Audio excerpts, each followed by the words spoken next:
100% દૃષ્ટિવિહીન એકલી અટુલી આમ તેમ અટવાતી ડાંગ જિલ્લાના ગૌહાણ ગામની એક દિવ્યાંગ મહિલાને અન્ય એક સંવેદનશીલ સનદી મહિલા અધિકારીના માનવતાપૂર્ણ અભિગમે તેને ઠરીઠામ થવાની તક ઉપલબ્ધ કરાવી છે.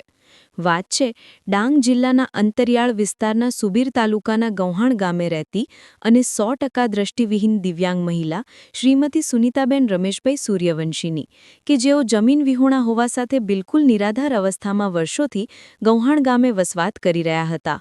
પોતાના માતા પિતાની છત્રછાયા ગુમાવનારી આ દિવ્યાંગ મહિલા પાસે રહેઠાણ માટેની જમીન પણ ન હતી, જેથી તેમણે ડાંગની કલેક્ટર કચેરી ખાતે જમીન માંગણીની અરજ ગુજારી હતી.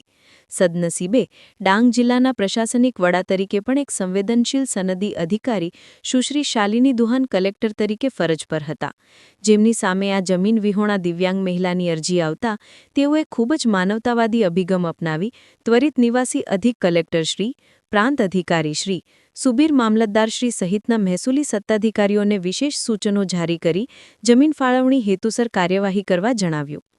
જિલ્લા કલેક્ટર કચેરીની જમીન શાખા દ્વારા કલેક્ટરશ્રીના માર્ગદર્શન હેઠળ જરૂરી કાગજી કાર્યવાહી પૂર્ણ કરીને આ દિવ્યાંગ મહિલાને આશરો મળે તે માટે રહેણાંક હેતુ માટે સરકારી પડકઈ જમીન ફાળવવાની આ કાર્યવાહીને ગતિ પ્રદાન કરી હતી. મારું નામ સુનીતાબેન રમેશભાઈ સૂર્યવંશી. મેં કલેક્ટર કચેરીમાં આવેલી, પછી સાહેબને મળી.